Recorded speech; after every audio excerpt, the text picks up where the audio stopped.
Alright guys, in the last video you saw me pick up this $300 Toyota Camry, and today we decided to start trying to diagnose and see where the suspension noise is coming from. So we took off the passenger side wheel here, we rotated the tire sideways and top to bottom, and we didn't really hear much clunking. So we're deciding to tackle the brakes here, re-grease them. As you can see, these sliding pins are completely dried out. There's no grease on these things, and there's just corrosion all over them. The brake pads are okay. The rear one is a little bit uneven, but there's still brake life left. So we're gonna re-grease the hardware here. So overall, when I rotated the rotor, when the piston and the caliper was in here, it was not binding. So I thought originally maybe the caliper stuck and it's grinding on the disc, but it seems okay. We'll still compress this and lube it up all around here past this little rubber bushing here in order to make sure this is well lubricated, and we're just gonna knock the brakes out. But yeah, man, just look at this thing, corroded up the butt. And we're reducing play in the brake calipers, the rebound, by having this corroded so much. Now, one thing I did notice, guys, right over here, if you can see, this is the boot housing, and if you just look a little bit higher, all this is eaten up by the bump stop right there. You see, it's kind of like all up in there. I really gotta just tear all that out, because it's, yeah, that's causing something for sure. I don't even know how it all got chewed up right there, but we'll have to take that out. And then the last thing I know, oh, not the last thing, there's plenty of interesting things on this car. So control arm right here, you can see how it's kind of ripping already, and it really seems extended to the point where it's really close to the bottom of that bracket on the subframe. So I'm curious if the control arms are shot and have too much play on there. I did try to wiggle the end links, and the wiggling I'm doing, nothing much is really happening here. And then also the tie rod ends, which are right here, I mean, they don't look that great, but you know what, when pushing back and forth, there's no noise. But there is noise when I kind of twist them left to right, and I'll show you guys that with this crescent wrench here, and it does kind of pop.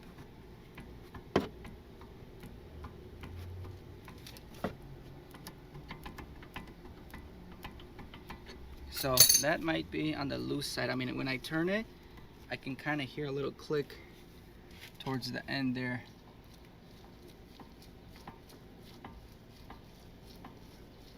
So tie rod end might be a bad thing. And then I noticed, I'm gonna try to get you guys in there, this boot right here is completely ripped. I don't know if there's a good angle for you guys. Let me see if I can get you guys in closer. There you go, you can see it right there.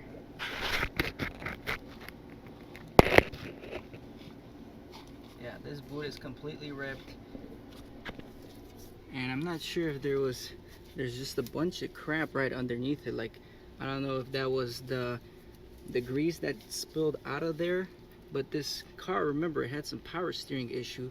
Right before I bought it, they said they fixed something with power steering. And I've seen on one car where the seals on the rack and pinion go bad, and all that oil fills up in the boot, and then the boot just swells up, and it kind of may look like that in a way. I'm not sure. I'm hoping for the best as far as rack and pinion, and that's about it. I mean, the axle, when I move it, there is a little ding. Not sure if that's normal. To some extent, I think that's normal. It doesn't have that much play, maybe like 2 mils side to side, but I'm gonna clean this up. I'm just observing at this point, guys, and then we'll probably go corner by corner kind of experiment. I was also planning on removing the tie rod ends And I know these things are gonna give me hell because of how rusted this undercarriage is.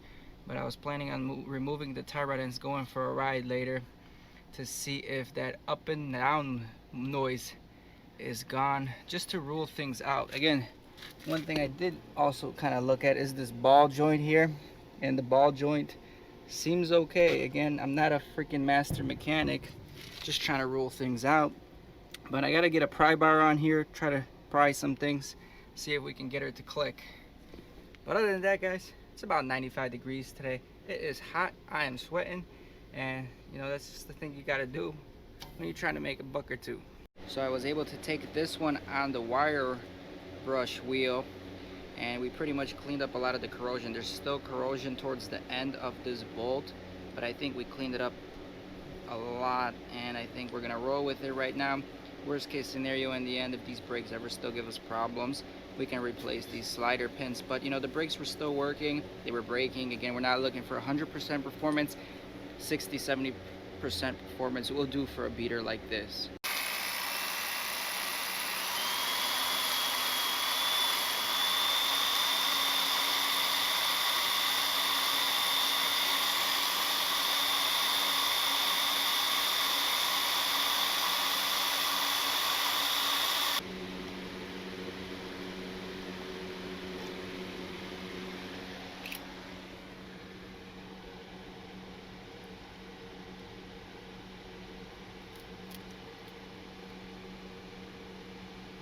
See, now it's actually rebounding. It's got some play, both the top and the bottom. It seems like it's working a little bit easier. Oh, a lot easier actually than before. So that's one good thing. Guys, don't forget to lubricate the sliding pins, because again, these things dried out. It's dry rotting in there, and that's why caliper sees, because they can't move back away from this rotor. So brakes are all lubed up. I actually got the piston in there, so I don't think it's a problem with the piston here.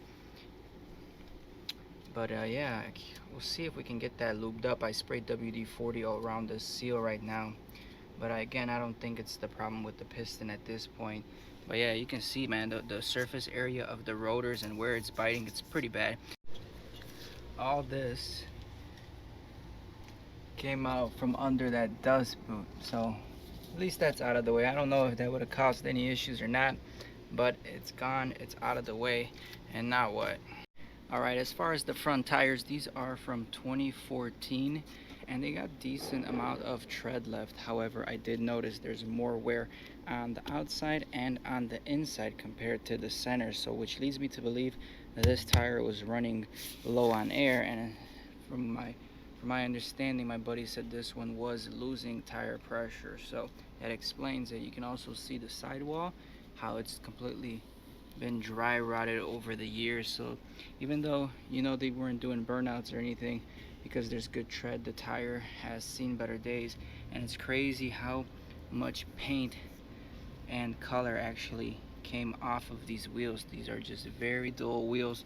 Eventually, if I do maybe keep this car, we'll repaint these or plastic dip them to make them look a little bit better than the dull finish that they currently have. But I'm pretty much done on this side. I don't know what else to experiment with. I'm gonna reinstall it, tackle the other side just to compare both sides right now. I'll tackle those other brakes as well, refresh those, and then we'll go back to the drawing board. Alright, you guys want to see something funny? This is my glove. This is my hand.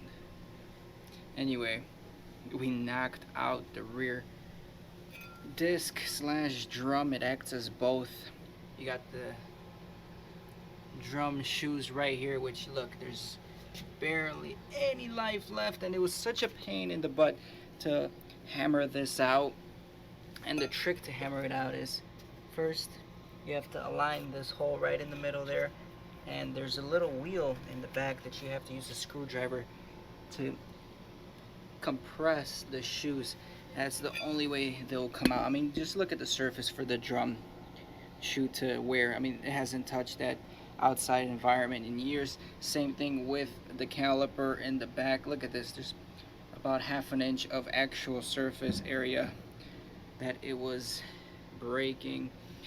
So same story, we're just gonna kind of clean this out. I'll just try to re-grease the back plates of the shoes. I mean, essentially these things would need to get replaced, but the more I'm working on this car, the more I need to sell it. But there is a problem with the title, and I don't know if I told you guys about that already or not, but I'll mention that on this video, but I will explain it on a separate video. I even broke my rubber mallet right here. How does this happen? This car is becoming a nightmare, and I just don't get it. You got 21 millimeter lug nuts. These are mag lug nuts. They're hub centric as well, and they barely want to go in to my 21 mil wrench or whatever. Like this one, look, it only goes in halfway. Some of them 1/3 of the way. I already stripped one on the driver's side because we went finished the passenger front. We were going on the driver front, and then we stripped one. I can't get one off for the life of me, and then we ended up here, and I can even tell, look, they got anti-seize on the entire surface here. They got anti-seize on the studs, so something fishy was going on, and I'm curious if the driver's side is seized, because it's just maybe the brake caliper is seized and it's creating so much heat that everything just seized on each other. Well, anyway, we're gonna try to go around this way of the car and head our way back to the front, but it's becoming a nightmare, guys. I mean, things are not going as smooth as I planned, and I thought I would have a lot more problems with the front suspension by moving that tire, and I'm not, so it just leaves me clueless. Alright guys, it's a mess here, but we are done greasing up the rear brakes. Again, you can see everything moves nice and smooth right now. Once we depress the brake pedal, this is gonna stiffen up on us, but we got everything working. So again, I loosened the tension on the drum brakes as much as I can, just so this thing spins freely, in case if it was binding to the outside, you know, and if that was causing any issues with the wheel turning or not, I'm not sure, but this is gonna help everything work more appropriately. Now again, not replacing new brakes at this point because we're just kind of trying to refresh the brakes. Again, the brakes weren't the most crucial part of this project. It was the suspension. It was clunking, and the rear brakes here look better, but like everything is dry rotted. All the bushings, all the rubber in this whole car seems like it's just seen better days. Anyway, I'm gonna wrap this video up here. I'm gonna repeat everything on the other side. Hopefully we can get the lug nuts off on the driver's side. I hope that's not going to be a problem, but it is right now. I just got called into work for a night shift, so I'm just going to wrap this up, try to get some food in me, and we'll head for the night shift. So thanks for watching, guys. Subscribe to the channel, show some support. We'll see you on the next video. Peace. I ain't here for the money, I ain't here for the fame. Though it might be nice to own a jet plane, I'ma do it all for you. Come along.